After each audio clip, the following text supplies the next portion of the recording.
Então, gente, que Jesus nos abençoe, espiritualidade amiga nos envolva. Todas as vezes que nós fazemos a oração do Pai Nosso, nós dizemos que seja feita a vossa vontade. A vontade do Pai é que evoluamos, que cheguemos à perfeição. É claro, a perfeição relativa, como nos ensinou Jesus, e que é modelo e guia nosso. Para falarmos sobre o Consolador prometido por Jesus, essa doutrina amorosa que abraçamos e que nos faz tão bem, nós vamos fazer uma pequena viagem, relembrando a nossa caminhada evolutiva. Esse Pai amoroso que nós temos, Deus, que criou o universo e as leis que regem o universo, estabeleceu para nós a lei de progresso. A lei de progresso que vai nos trazer uma perfeição gradativa. À medida que evoluímos, nós vamos aprendendo todos os aspectos necessários à nossa evolução intelectual, moral, e espiritual. E o Pai amoroso nunca esqueceu da humanidade, desde a mais primitiva época. Ele vem atendendo a todos nós de acordo com as nossas necessidades. Sempre nos deu assistência e sempre levou em consideração o progresso alcançado, a evolução conseguida por todos nós. Por isso que quando falamos em revelação, nós vamos pensar que a revelação ela é única, é uma revelação divina. Só que, dada a nossa condição de espíritos ainda imperfeitos, essa revelação que é divina, que é natural, foi vindo gradativamente. Então, o homem que sempre evoluiu, que começou a sua evolução em inteligência, em sentimento, à medida que foi se desenvolvendo, foi sempre atendido pela providência divina, como falamos. E esse atendimento é sempre com uma noção da religiosidade. Ele foi recebendo gradativamente noções de religião. No princípio, muito no começo, nós vamos relembrar que existia o totemismo, que era essa comunicação com Deus pelos indígenas. Mas um ponto em comum para toda a humanidade é a mediunidade. Então, nós sempre tivemos no nosso consciencial a presença de Deus, a certeza da existência desse ser supremo. E essas revelações, então, elas foram vindo gradativamente. O que marcou a história, então, com a primeira revelação, que foi a de Moisés. Com Moisés, no Antigo Testamento, nós vamos ter a revelação de um Deus único. E com Moisés, nós temos uma revelação onde o alicerce é o direito e a justiça. Moisés traz a revelação dos mandamentos, não matar, não negar, e apresenta à humanidade um Deus vingativo, um Deus exigente, como era necessário para a humanidade naquela época. Mas o que nós queremos dizer para relembrar isso é que essa primeira revelação, se for personificada em uma pessoa, essa pessoa será então Moisés. E essa revelação nos dá então o alicerce da lei de justiça. É como se fosse um farol norteador, porque traz aí o início da lei de causa e efeito. Embora na época tenha sido colocado olho por olho e dente por dente, porque era necessário, era o que a humanidade entendia. Então nós vamos vendo que com Moisés nasceu a lei de justiça e também, além desses mandamentos, dessa lei natural que é divina, que Moisés recebeu, dada a sua mediunidade, conhecido como médium de Deus, ele também criou leis que eram necessárias para a época, estabelecendo também uma ordem social. Então aí nós recebemos a primeira revelação, a preocupação divina em nos trazer as orientações necessárias para a nossa evolução.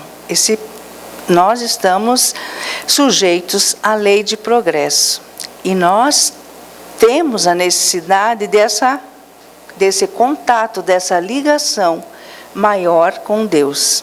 Então existe esse caminho. E de acordo com o entendimento da época, era necessário que assim o fosse. A segunda revelação, se nós formos entendendo através de uma personificação, ela vem através do Cristo. Sintetizada por uma palavra também, é amor.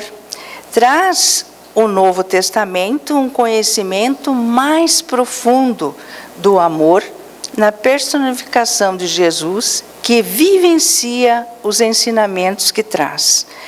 Então, para nós, foi um momento de evolução também, porque nós já tínhamos um conhecimento um pouco da justiça. E Jesus, quando vem, ele diz que não veio destruir a lei. E é o que Kardec coloca didaticamente no primeiro capítulo, com esse nome: não vim destruir a lei. Porque Jesus considera a lei de justiça. E ele sintetiza, então, todos os mandamentos trazidos por Moisés no Velho Testamento, como amar a Deus sobre todas as coisas e o próximo como a si mesmo. Mas também Jesus considera fazer o outro que gostaríamos que nos fosse feito. Então Jesus não destrói a lei, mas dá simplesmente exercício à lei, para que possamos vivenciar a lei trazida na primeira revelação. Então, Jesus, quando traz a segunda revelação, ele se reporta justamente à sua doutrina, falando do conhecimento. Sintetizando, seria o Sermão da Montanha, que é um exemplo de prática das regras do bem viver. Vai nos dando diretrizes para que possamos seguir o caminho do bem. Vai nos trazendo também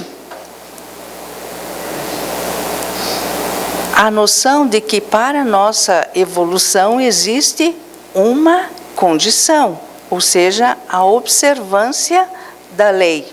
Então Jesus diz: vinde a mim, todos vós que estáis aflitos e sobrecarregados, e eu vos aliviarei. Tomai sobre vós o meu jugo e aprendei de mim, ou melhor, aprendei comigo, que sou brando e humilde de coração, e acharei repouso para vossas almas, pois é suave o meu jugo e leve o meu fardo. Então, para que sejamos felizes e para que atinjamos um progresso, nós temos que respeitar, nós temos que fazer a observância à lei divina e a lei trazida por Jesus, que fala desse jugo. Esse jugo é necessário para a nossa evolução porque é o conhecimento. A segunda revelação, então, ela traz a prática do amor, os deveres para com a caridade, porque quando ele diz que o meu jugo é leve e o meu fardo é suave meu jugo e leve o meu fardo, é essa observância, é essa vivência, são os deveres da caridade. A consciência dos princípios das leis eternas, quando ele coloca essa condição para que possamos progredir, para que possamos evoluir. E nós vamos ver então que essa condição né, que é prometida por Jesus para a felicidade eterna, é a observância da lei. Ou seja, vamos ser mansos, vamos ser humildes, pacíficos, se nós observarmos essa lei, atendermos esse jugo, que é o aprender, que para evoluir é necessário o conhecimento. Então nós vamos vendo que, de acordo com as revelações e de acordo com a nossa evolução, nós estamos nessa caminhada, nesses eixos de aprender, né, sentir e vivenciar os ensinamentos. E depois nós vamos vendo na terceira revelação, que é o Espiritismo. E é muito importante a gente lembrar que, com o Espiritismo, o Evangelho, ele passa a ser conhecido como o Evangelho redivivo, que ele revive os ensinamentos do Cristo. Então, na terceira revelação, o Evangelho está presente, como se fosse uma ligação, um elo entre a terceira revelação e a segunda revelação. Só que a terceira revelação, que é o Consolador prometido por Jesus, não está personificado numa pessoa, né? A Moisés personifica a primeira revelação, Jesus a segunda, e a terceira é um coletivo, porque ela é universal e ela vem dos Espíritos. Mas nem por isso ela não é consoladora, porque Jesus promete para nós que enviaria o Consolador prometido. E nós vamos ver que no capítulo 6, que é o capítulo do Consolador prometido, é o menor capítulo do Evangelho. Não tem instrução dos Espíritos e não tem também o comentário de Allan Kardec. Allan Kardec foi muito didático, muito feliz em colocar no capítulo 5 as bem-aventuranças que se referem aos aflitos. Bem-aventurados os aflitos, porque serão consolados. É o maior capítulo do Evangelho. E o capítulo 6 é o Consolador prometido por Jesus. E nós vamos entender, então, o porquê que está aí dessa forma. Na abertura do capítulo 6, tem uma citação que diz que todos os sofrimentos encontram consolação na fé no futuro, na confiança, na justiça de Deus, que o Cristo veio ensinar aos homens. Todos os sofrimentos. Então nós vemos lá misérias, decepções, dores físicas, perda dos entes queridos, enfim, todas as aflições. Elas vão encontrar a consolação na fé no futuro. A fé no futuro é trazido pela doutrina espírita. É com a doutrina espírita que nós nos entendemos como espíritos imortais, que estamos aqui para um determinado tempo, passando por várias existências para a nossa aprendizagem. Então, é essa certeza de que a vida não acaba aqui, né? Que não é uma única vida, é que nos fortalece essa fé e nos dá confiança na justiça divina. Quem trouxe isso, esse ensinamento, foi Jesus. E está ali no Consolador prometido, no capítulo 6. Mas para que isso aconteça, existe uma condição colocada por Jesus, que é o respeito, é o conhecimento, a vivência, o respeito, a observância da lei. Então nós temos que cumprir com as leis, como Jesus disse, não vim destruir. Ele veio relembrar, através do Consolador, dizer mais coisas e relembrar o que nós esquecemos. Com referência à revelação da doutrina espírita, um novo livro acaba de aparecer. É uma luz mais brilhante que vem clarear a vossa marcha. Há 18 séculos vim, por ordem de meu Pai, trazer a palavra de Deus ao homem de vontade. Aqui, o Espírito de verdade fala do Evangelho segundo o Espiritismo, quando estava sendo realizado. E nós entendemos o quê? Há 18 séculos vim. É o Espírito de verdade dizendo isso.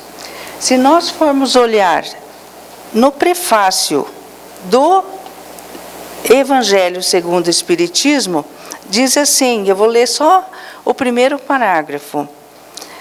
O Espírito do Senhor, os Espíritos do Senhor, que são as virtudes dos céus, qual imenso exército que se movimenta ao receber as ordens de seu comando, espalham-se por toda a superfície da terra, e semelhantes a estrelas cadentes, vêm iluminar os caminhos e abrir os olhos aos cegos.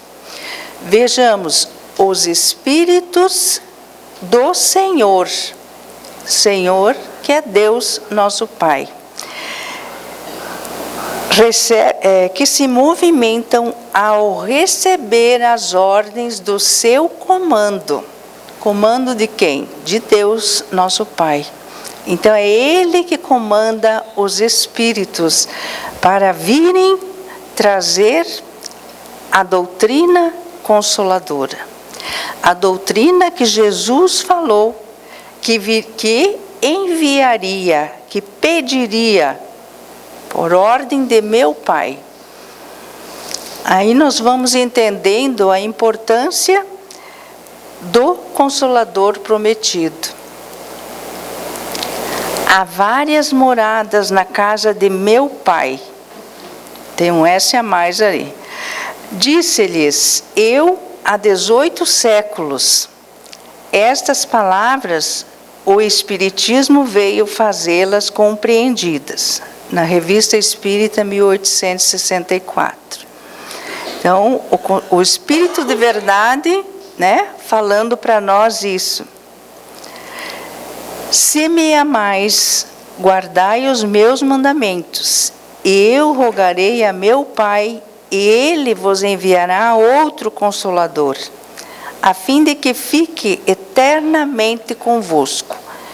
O Espírito de verdade, que o mundo não pode receber, porque não o vê, e absolutamente não o conhece. Mas quanto a vós, conhecê-lo-eis, porque ficará convosco e estará em vós. Porém, o Consolador, que é o Santo Espírito, que meu Pai enviará em meu nome, vos ensinará todas as coisas e vos fará recordar tudo o que eu vos tenho dito. João, capítulo 14, 15 a 17 e 26. Hoje nós vivenciamos esses ensinamentos de Jesus. Hoje nós entendemos a presença do Consolador prometido na nossa vida, na nossa essência.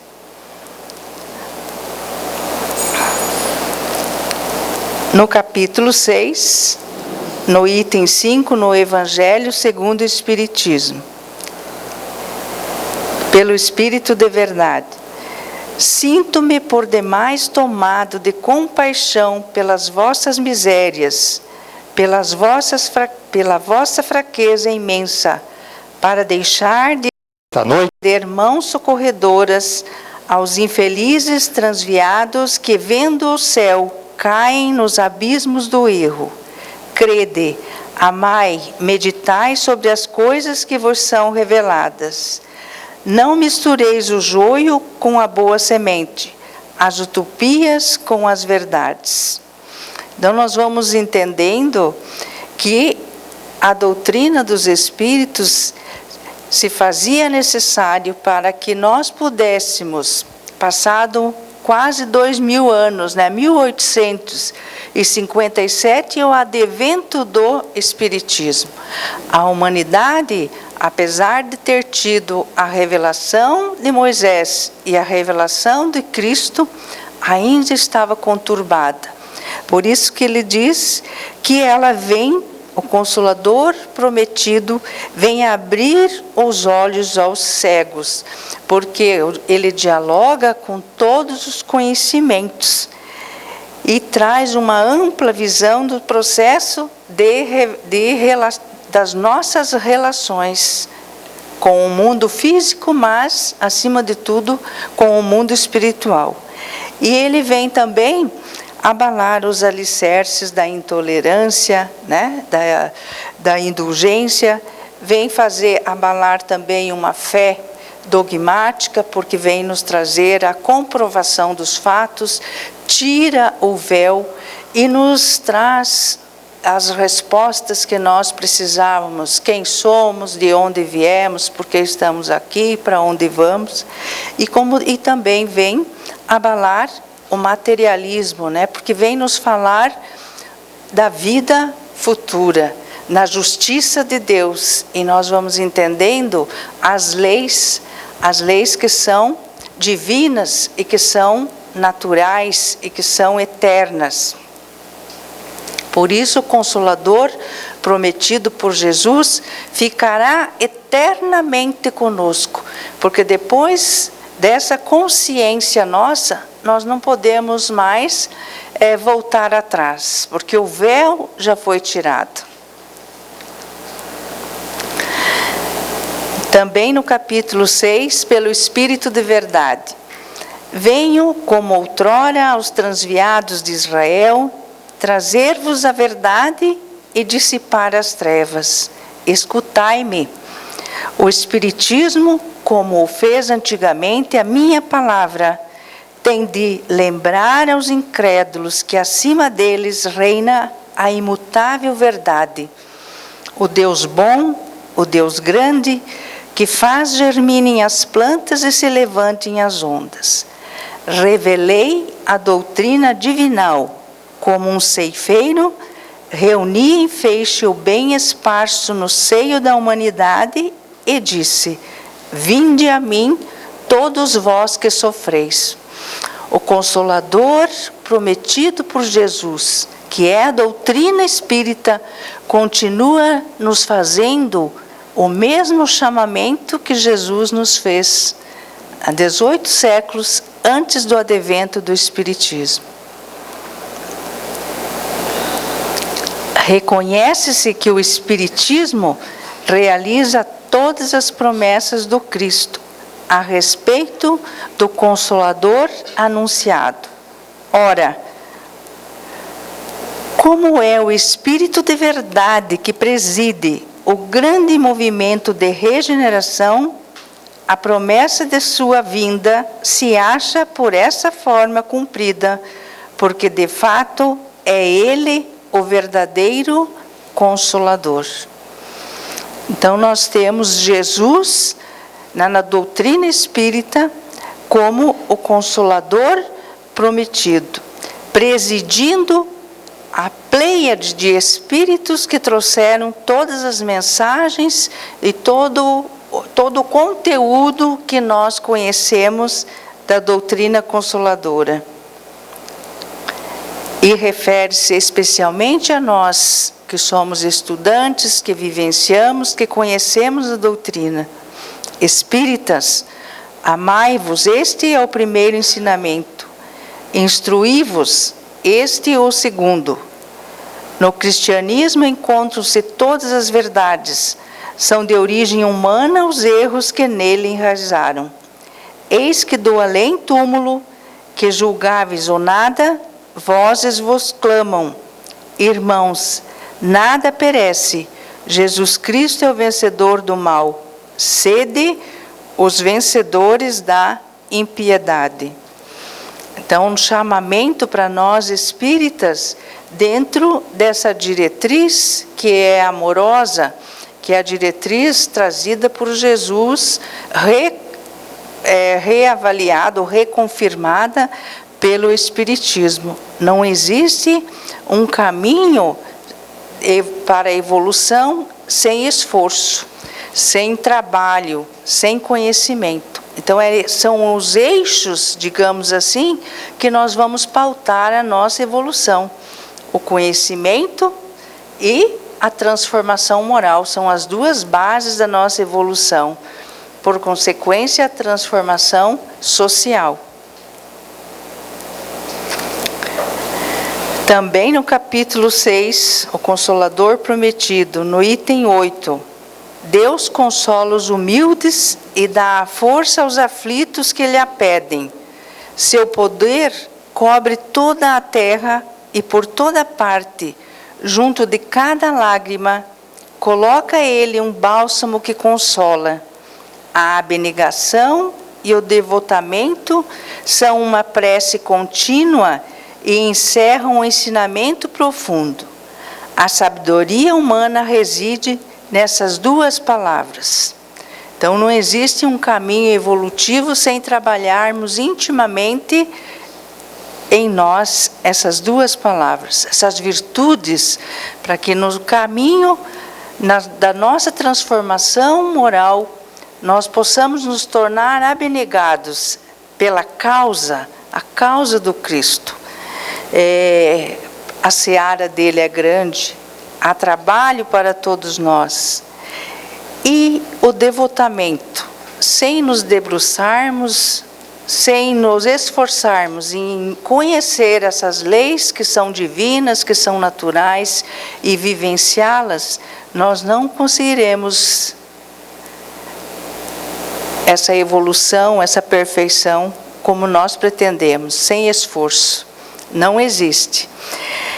E nós vamos lembrando que todos os códigos estão na nossa consciência. A lei divina está registrada na nossa consciência. Então não dá para nós postergarmos e deixarmos para depois. Quando Jesus nos fala lá no Vinde a mim, né,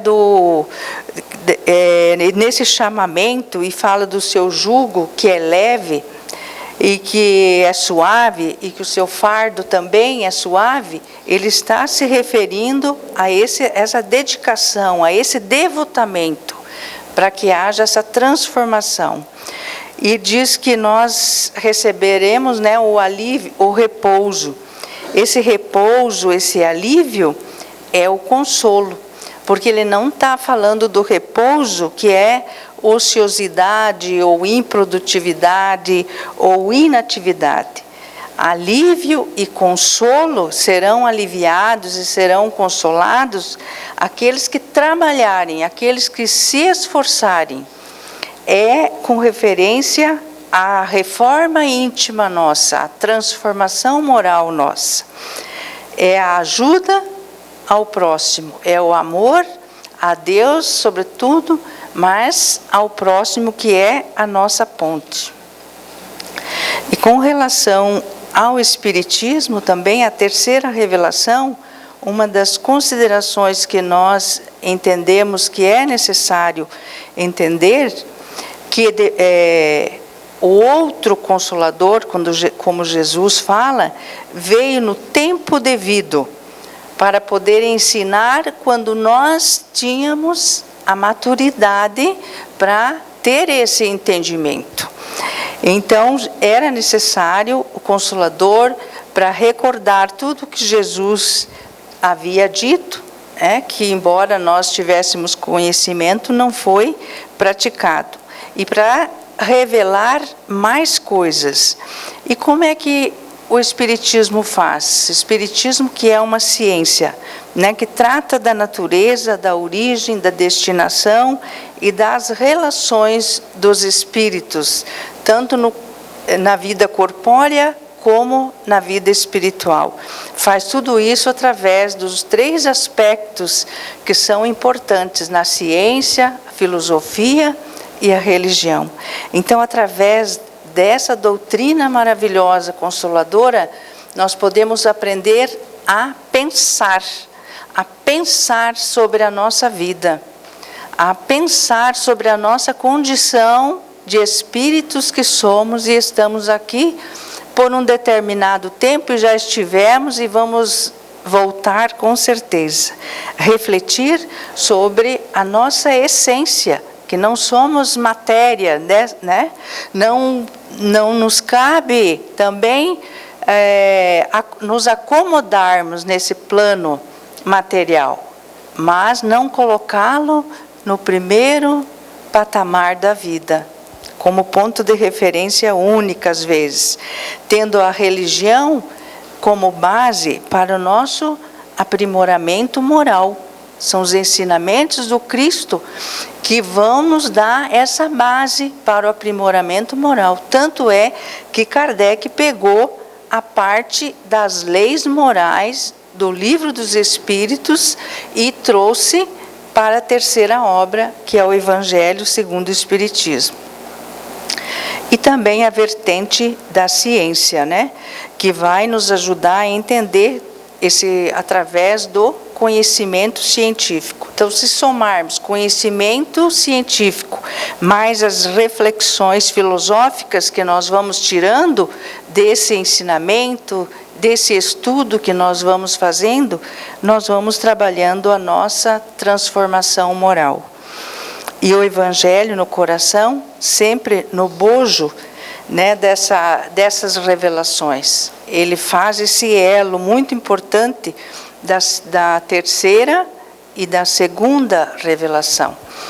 Esse elo que vem atualizando, o Consolador prometido, na verdade, ele vem atualizando para nós, de uma maneira mais clara, mais fácil, os ensinamentos de Jesus, de uma ordem moral que nos consola, trazendo o conhecimento, especialmente os humildes de coração terão esse entendimento.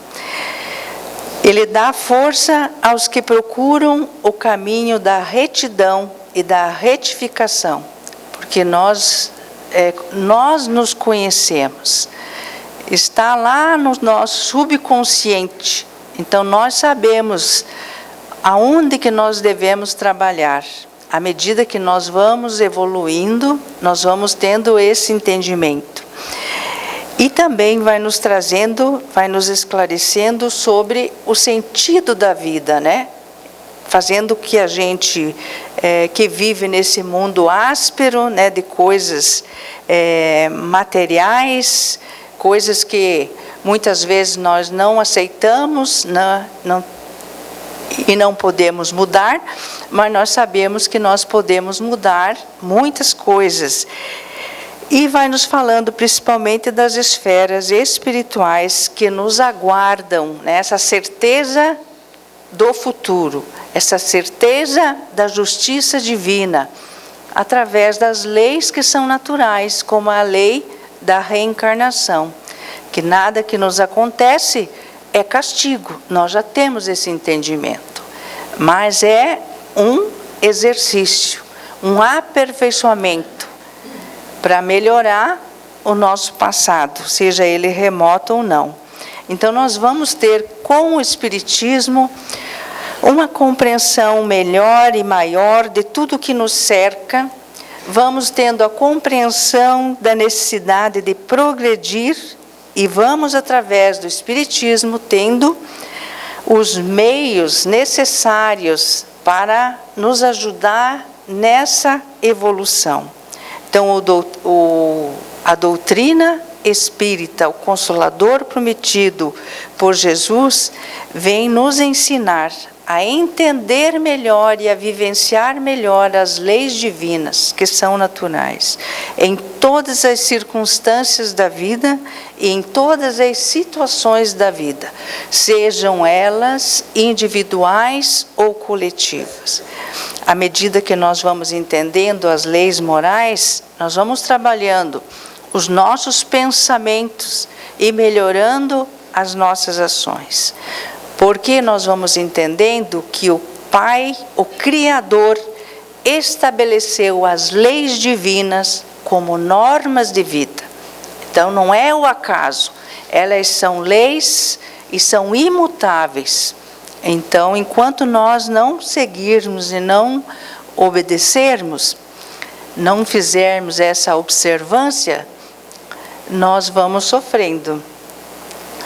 Então está aqui: venham instruir e consolar os deserdados. É Jesus falando, porque Jesus é o Espírito de verdade, é o Consolador prometido. Venho dizer-lhes que elevem a sua resignação ao nível de suas provas, que chorem, porquanto a dor for sagrada no jardim das oliveiras. Mas que esperem, pois que também a eles os anjos consoladores lhes virão enxugar as lágrimas.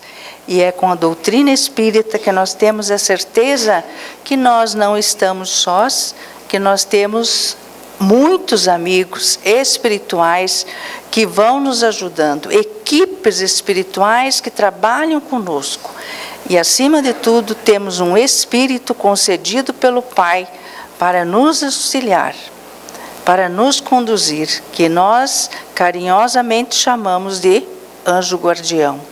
Faz parte desse Consolador prometido por Jesus, desse Pai amoroso que nós temos, que aprendemos a sentir como Jesus ensinou, desse Criador do universo, Criador de tudo que existe, e que nos criou para a perfeição.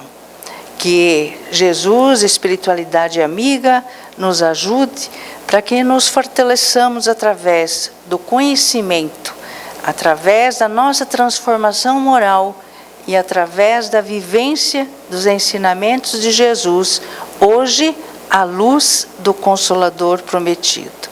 Muita paz para todos.